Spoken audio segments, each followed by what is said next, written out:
ओम शांति। ओम शांति। 10 मई 2024 आज के बाबा के महावाक्य। आज बाबा ने कहा, मीठे बच्चे, बाप समान रहमदिल बनो। रहमदिल बच्चे सबको दुखों से छुड़ाकर पतित से पावन बनाने की सेवा करेंगे। बाप समान रहमदिल बनो। रहमदिल बच्चे सबको दुखों से छुड़ाकर पतित से पावन बनाने की सेवा करेंगे। प्रश्न, सारी दुनिया की मांग क्या है जो बाप के सिवाय कोई पूरी नहीं कर सकता? उत्तर, सारी दुनिया की मांग है शांति और सुख मिले। सभी बच्चों की पुकार सुनकर बाप आते हैं।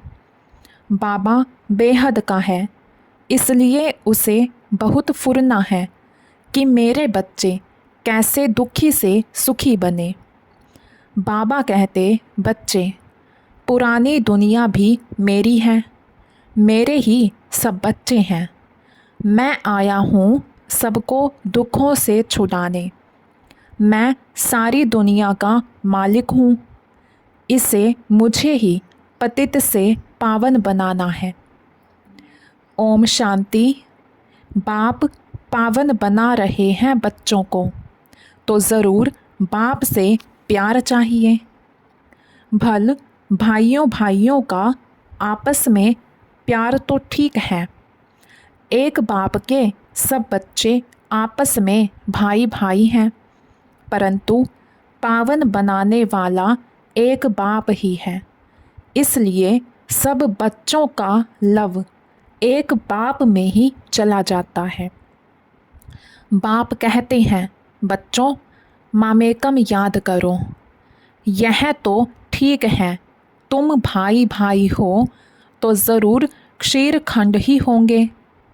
एक बाप के बच्चे हो, आत्मा में ही इतना प्यार है। जबकि देवताई पद प्राप्त करते हो तो आपस में बहुत ही प्यार होना चाहिए। हम भाई भाई बनते हैं, बाप से वर्षा लेते हैं। बाप आकर सिखलाते हैं। जो समझने वाले होते हैं वह समझते हैं। यह स्कूल व बड़ी यूनिवर्सिटी है। बाप सबको दृष्टि देते हैं व याद करते हैं। बेहद के बाप को सारी दुनिया के मनुष्य मात्र सभी आत्माएं याद करती हैं। बाप की ही सारी दुनिया है, नई व पुरानी। नई दुनिया बाप की है तो पुरानी नहीं है क्या? बाप ही सभी को पावन बनाते हैं। पुरानी दुनिया भी मेरी है। सारी दुनिया का मालिक मैं ही हूँ। भल मैं नई दुनिया में राज्य नहीं करता हूँ, परंतु है तो मेरी ना। मेरे बच्चे मेरे इस बड़े घर में भी बहुत सुखी रहते हैं और फिर दुख भी पाते हैं। यह खेल है। यह सारी बेहद की दुनिया हमारा घर है। यह बड़ा मांडवा है ना। बाप जानते हैं सारे घर में हमारे बच्चे हैं। सारी दुनिया को देखते हैं। सब चैतन्य हैं। सभी बच्चे इस समय दुखी हैं, इसलिए पुकारते हैं, बाबा, हमको छिछी दुखी दुनिया से शांति की दुनिया में ले चलो। शांति देवा। बाप को ही पुकारते हैं। देवताओं को तो कह ना सके। सबका वह एक बाप है। उनको सारे सृष्टि का फुरना रहता है। बेहद का घर है। बाप जानते हैं इस बेहद घर में इस समय सब दुखी हैं, इसलिए कहते हैं, शांति देवा, सुख देवा। दो चीज़ें मांगते हैं ना। अभी तो जानते हो हम बेहद के बाप से सुख का वर्षा ले रहे हैं। बाप आकर हमको सुख भी देते हैं, शांति भी देते हैं। और कोई सुख शांति तो देने वाला है नहीं, बाप को ही तरस पड़ेगा। वह है बेहद का बाप। तुम समझते हो हम बाबा के बच्चे बहुत सुखी थे जबकि पवित्र थे। अब अपवित्र बनने से दुखी हो जाते हैं। काम चिता पर बैठ काले पतित बन जाते हैं। मूल बात है कि बाप को भूल जाते हैं। जिस बाप ने इतना ऊंच पद दिया, गाते भी है ना तुम मात पिता। सुख घनेरे थे, सो फिर तुम अभी ले रहे हो, क्योंकि अब दुख घनेरे हैं। यह है तमो प्रधान दुनिया। विषय सागर में गोते खाते रहते हैं, समझते कुछ नहीं है। तुमको अब समझ आई है। तुम समझते हो कि यह रौरव नरक है।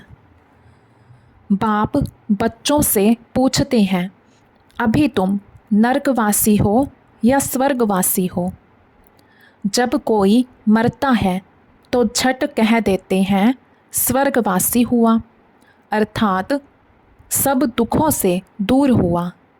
फिर नरक की चीज़ें उनको क्यों खिलाते हो, यह भी समझते नहीं। बाप आकर स्वर्ग की स्थापना करते हैं। तुम बच्चों को राजयोग सिखलाते हैं। बाप कहते हैं, मीठे बच्चे, मैं तुमको यह नॉलेज सुनाता हूँ। मेरे में ही यह नॉलेज है। ज्ञान सागर मैं हूँ। कहते हैं यह शास्त्रों की अथॉरिटी है, लेकिन वह भी आत्माएं है ना, यह भी समझते नहीं। बाप का ही पता नहीं है। बाप जो विश्व का मालिक बनाते हैं, उनके लिए कहते हैं ठिक्कर भीतर सब में है। व्यास भगवान ने क्या क्या बातें लिख दी हैं। मनुष्यों को कुछ भी पता नहीं है। बिल्कुल ऑर्फन बन आपस में लड़ते झगड़ते रहते हैं। बाप रचता और रचना के आदि मध्य अंत को कोई नहीं जानते हैं। बाप अपना और रचना के आदि मध्य अंत का राज समझाते हैं, और तो कोई बता ना सके। तुम कोई से भी पूछो, जिसको ईश्वर भगवान रचता कहते हो, उनको तुम जानते हो? क्या ठिक्कर भीतर में ईश्वर कहना ही जानना है? पहले अपने को तो समझो। मनुष्य तमो प्रधान है तो जानवर आदि सब तमो प्रधान है। मनुष्य सतो प्रधान है तो सब सुखी बन जाते हैं। जैसा मनुष्य वैसा उनका फर्नीचर भी होता है। साहूकार लोगों का फर्नीचर भी अच्छा होता है।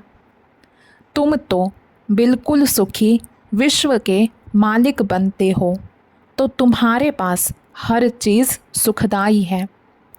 वहाँ दुखदाई कोई चीज़ होती नहीं।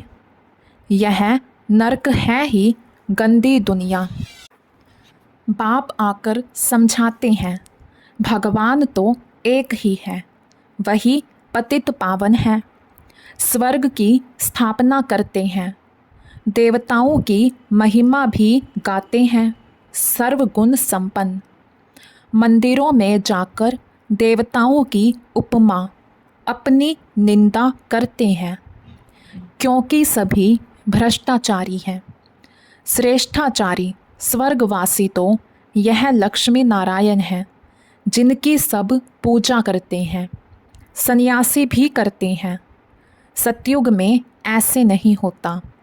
तुम्हारा सन्यास है बेहद का।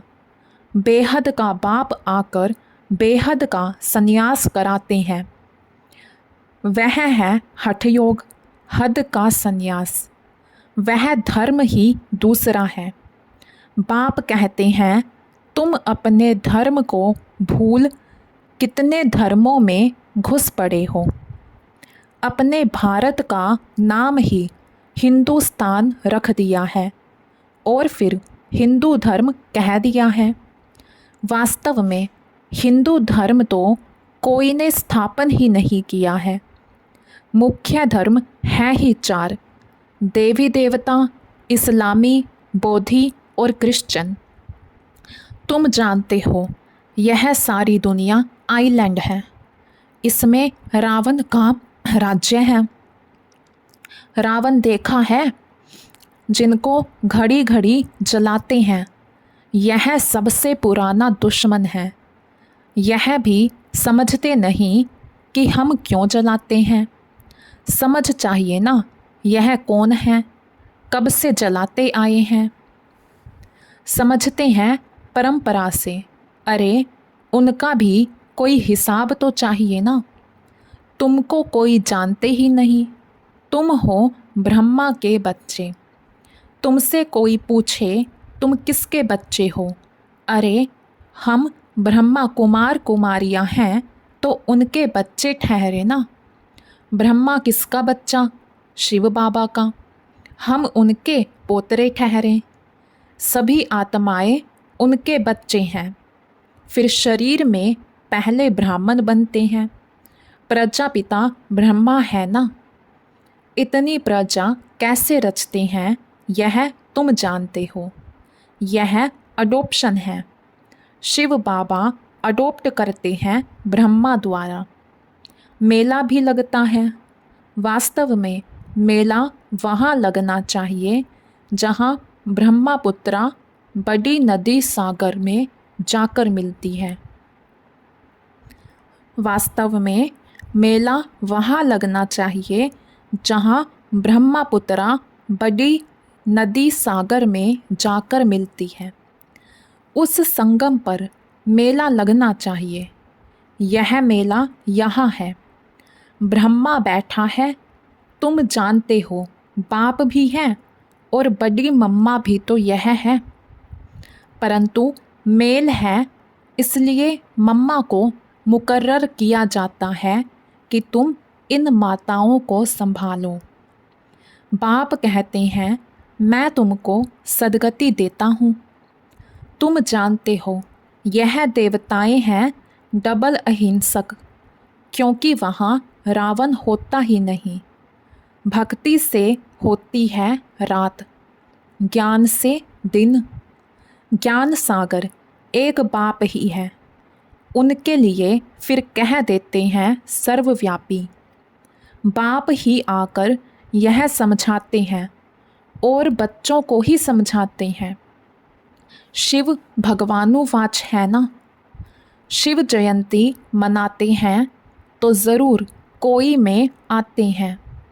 कहते हैं मुझे प्रकृति का आधार लेना पड़ता है। मैं कोई छोटे बच्चे का आधार नहीं लेता हूँ। श्री कृष्ण तो बच्चा है ना। मैं तो उनके बहुत जन्मों के अंत में सो भी वानप्रस्थ अवस्था में प्रवेश करता हूँ।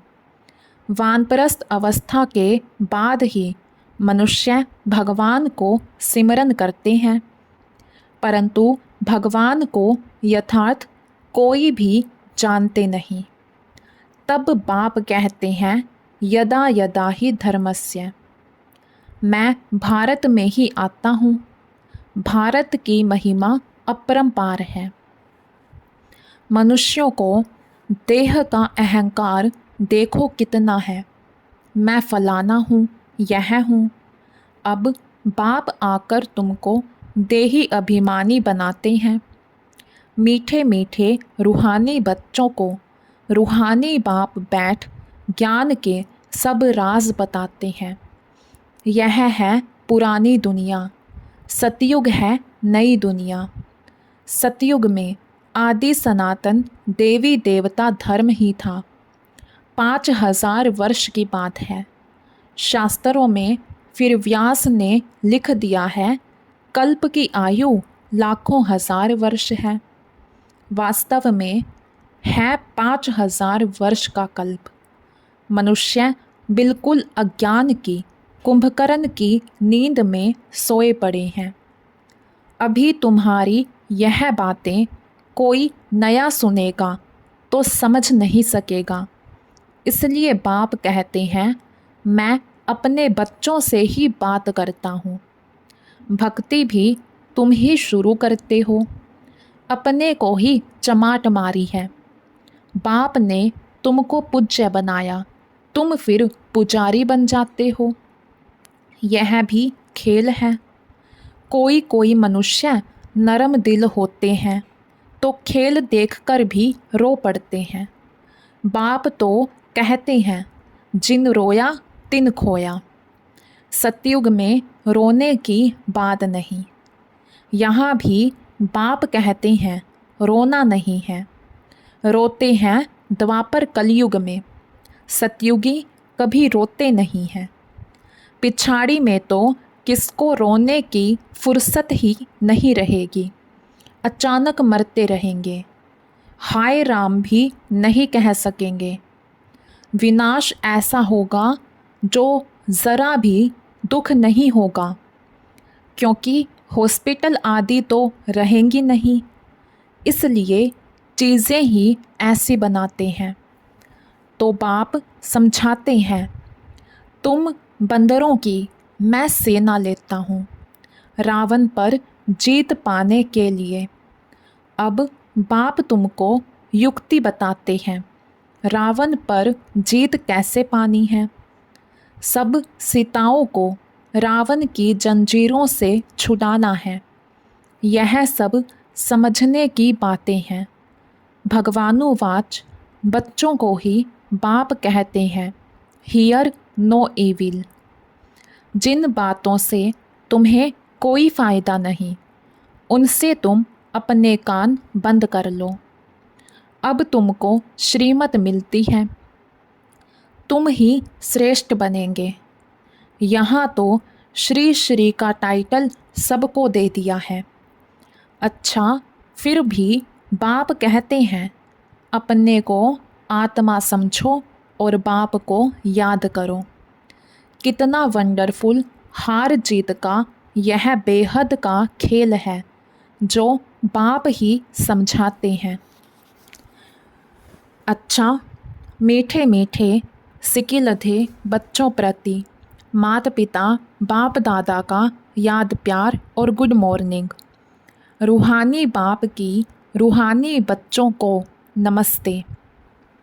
हम रूहानी बच्चों की रूहानी बाप दादा को दिल व जान शिकवा प्रेम से नमस्ते जी, नमस्ते जी। धारणा के लिए मुख्य सार। फर्स्ट पॉइंट, बाप समान रहम दिल बनना है। सबको दुखों से छुड़ाकर पतित से पावन बनाने की सेवा करनी है। पावन बनने के लिए एक बाप से बहुत बहुत लव रखना है। सेकंड पॉइंट, बाप कहते हैं, जिन रोया तिन खोया। इसलिए कैसी भी परिस्थिति हो, तुम्हें रोना नहीं है। आज का वरदान, सबके राज्य द्वारा अपने साथियों को स्नेही सहयोगी बनाने वाले मास्टर दाता भव। सबके राज्य द्वारा अपने साथियों को स्नेही सहयोगी बनाने वाले मास्टर दाता भव। राजा अर्थात दाता। दाता को कहना व मांगना नहीं पड़ता। स्वयं हर एक राजाओं को अपने स्नेह की सौगात ऑफर करते हैं। आप भी सब पर राज्य करने वाले राजा बनो तो हर एक आपके आगे सहयोग की सौगात ऑफर करेंगे। जिसका सब पर राज्य है, उसके आगे लौकिक अलौकिक साथी जी हाजिर जी हजूर हाँ जी कहते हुए स्नेही सहयोगी बनते हैं। परिवार में कभी ऑर्डर नहीं चलाना, अपनी कर्मेंद्रियों को ऑर्डर में रखना तो आपके सर्व साथी आपके स्नेही सहयोगी बन जाएंगे। आज का स्लोगन। सर्व प्राप्ति के साधन होते भी वृत्ति उपराम रहे तब कहेंगे वैराग्य वृत्ति। सर्व प्राप्ति के साधन होते भी वृत्ति उपराम रहे तब कहेंगे वैराग्य वृत्ति। अच्छा, ओम शांति।